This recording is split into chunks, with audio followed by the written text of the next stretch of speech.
Before smartphones existed, people stored every contact and appointment inside tiny paper books called organizers, symbols of status and control. These pocket organizers weren't just tools, they were fashion statements for executives and socialites to project success and sophistication.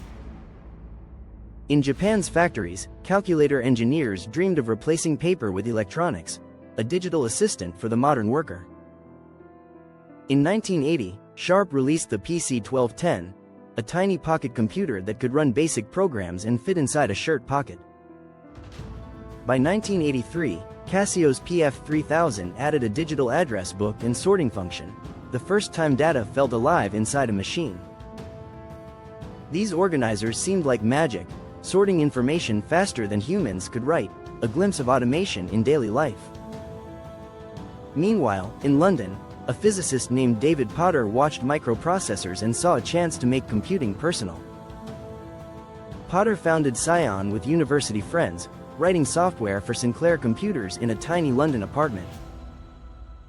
Their games like Space Raiders sold well, but Potter wanted something greater, a device people could use every day.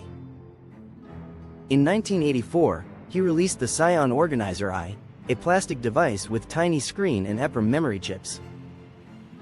EPROM chips could store data without power, a breakthrough for portable computers. To erase them, you removed the chip and held it under UV light for 15 minutes, a ritual of early memory. Psion marketed the organizer to young professionals like Nigel, tech-savvy and ambitious men of the 1980s. Ironically, the Nigels didn't love it, but shop owners found it invaluable for checking stock and sales. In 18 months, Psion sold 30,000 units, proof that portable computing was ready for everyday life. Encouraged by early success, Psion developed a new model, the Organizer 2, a smarter, sleeker device with expandable memory and better software. The Organizer 2 could calculate finances, translate languages, and connect to computers. Far more than a diary, it was a digital companion. Soon, rivals like Casio Boss and Sharp Wizard entered the market, adding clocks, alarms, and data cards for expansion. By the late 1980s, electronic organizers became trendy worldwide. Businessmen carried them proudly beside their pagers and portable phones. But Psion realized that real progress meant building not just devices, but a true operating system for handheld computers. They began designing a 16-bit system called EPOC, meant to give small computers multitasking power once reserved for desktops. Meanwhile, in America, another idea emerged. If a laptop could shrink a desktop, why not shrink it further into your hand? That thinking birthed a new wave of palm-top computers, tiny laptops running DOS, powered by AA batteries. That thinking birthed a new wave of palm-top computers, tiny laptops running DOS, powered by AA batteries. In 1989, Atari's portfolio led the charge, a credit card-sized computer compatible with MS-DOS and powerful enough to run spreadsheets. Coincidentally, the team that built the portfolio once worked for Psion. Their experience helped define what portable computing would become. Psion responded with their own palm-top, the MC400, sleek, battery-powered, and running the first version of EPOC.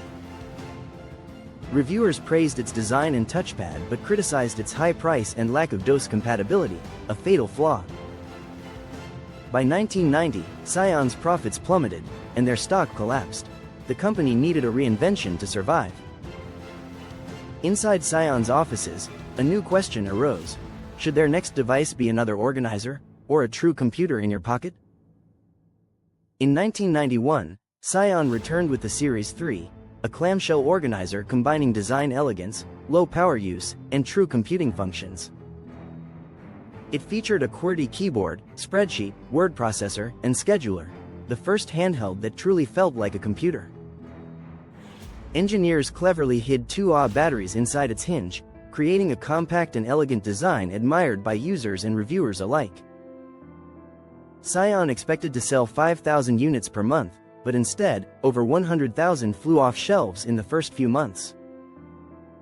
As Psion celebrated, a new computing wave was forming, one that replaced keyboards with pens and handwriting recognition. In California, neuroscientist Jeff Hawkins led the team behind the GridPad, the first true tablet-style portable computer with handwriting input. The GridPad was expensive at $5,000, but fieldworkers loved it. 10,000 units sold by 1991. Hawkins' success sparked a global rush into pen computing, dozens of startups, all chasing the next big revolution. Among them was Go Corporation, founded by Jerry Kaplan and backed by John Doerr, both believing the pen was the future. Their PenPoint OS let users draw to command, circling words to delete, underlining to italicize, futuristic and intuitive. Even Microsoft joined in, announcing Pen Windows. Bill Gates called it the next step in human-computer interaction. But not everyone believed in handwriting. Some warned that the technology was too limited and prone to error, an idea ahead of its time. Meanwhile, at Apple, CEO John Sculley envisioned something far grander, an intelligent assistant that could understand handwriting and voice. Apple's team called it the Knowledge Navigator, a dream device that could talk, organize, and learn, the digital assistant of tomorrow. That dream became the Newton, sleek, pen-based, and powered by a new ARM chip co-developed with Acorn, defining a future no one could yet imagine. By 1993, Apple unveiled its long-awaited Newton, a pen-based personal digital assistant meant to merge communication, content, and computing in one device. Its ARM chip was cutting-edge, but handwriting recognition was poor, turning simple notes into nonsense that frustrated users and mocked Apple's ambition. Comics like Doonesbury and TV shows such as The Simpsons mocked it relentlessly. Eat Up Martha became the joke of the decade. The Newton sold poorly, around 100,000 units in 2 years, far from Apple's dream of a billion-unit revolution. But behind the scenes, Newton's development spawned a massive innovation. Apple's joint venture with Acorn created the ARM chip architecture still used today. Meanwhile, in Japan, Sharp learned from Newton's mistakes and built the Zorus, smaller, faster, and with exceptional handwriting recognition. The Zorus became an instant hit in Japan, proving that with good software and ergonomics, the personal digital assistant could thrive after all. Across the Pacific, Jeff Hawkins watched the pen computing boom and realized everyone was missing the point. It wasn't about the pen at all. He believed mobile computing was the real future. The pen was just one part of a much larger idea. But after his company's Zoomer device flopped, he was broke and frustrated, stuck with a brilliant idea and no investors left. One night, he carved a wooden mock-up of his ideal device, small enough for a shirt pocket and simple enough to just work. He added a chopstick as a stylus and a single sync button, a simple vision that would change the world. Together with CEO Donna Dubinsky, he set new rules. The device must be fast, cheap, small, and sync flawlessly with PCs. After raising just $3 million, they built a tiny black handheld with 4 apps: Calendar, Contacts, Memos, and To-Dos. In 1996, they released the Palm Pilot, smaller than a pocket diary yet powerful enough to organize an entire life. The Palm Pilot took off instantly, a simple, fast device that fit in your pocket and synced perfectly with any PC. Within 18 months, it sold 1 million units, a new standard for portability, speed, and usability in the digital era. People loved its instant-on feature: no boot time, no loading bars, just tap and go, a computer that felt human. Palm's graffiti system simplified handwriting, a shorthand alphabet that turned scribbles into text faster than any previous technology. Developers quickly joined in. Palm's open SDK allowed third-party apps like Documents to go and quicken, turning it into a mini ecosystem. The Palm Pilot was so intuitive that people used it without reading a manual, something rare in the 1990s tech world. It was the perfect balance, small enough for your shirt pocket yet powerful enough to hold your entire digital life. Jeff Hawkins described it as a PC accessory, not a PC replacement, a philosophy that made it accessible to everyone. The press called it the computer that finally understood people, a rare moment when technology felt effortless and human-centered. But as Palm soared, Microsoft was watching closely. determined not to miss the next computing revolution like they had with the internet. Microsoft merged its pen computing and interface teams to build a new kernel from scratch, code-named Pegasus, later Windows CE. Windows CE was built to look like Windows 95, familiar menus, start button, and icons crammed onto tiny screens. Early devices like Casio's Cassiopeia and NEC's Mobile Gear looked like mini laptops, big, heavy, and awkward to use on the go. Reviewers mocked them as Windows 95 on a postage stamp, too complex for small screens, too slow for real productivity. For now, Palm remained untouchable. Its share soared above 70%, while Microsoft scrambled to improve and catch up in version 2.0. Back in London, Psion was preparing its grand return.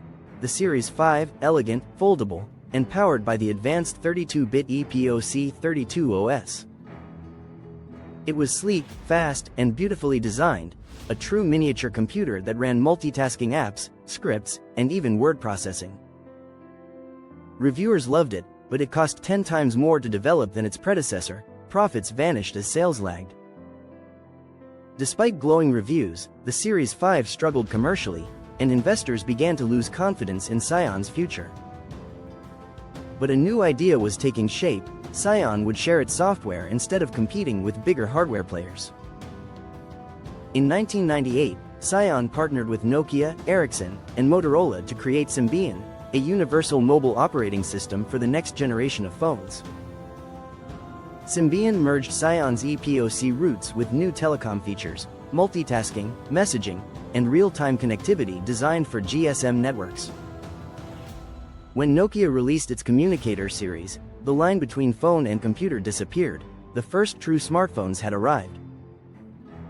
The Nokia 9000 Communicator could call, fax, send email, and browse, all in one portable device that defined mobile business.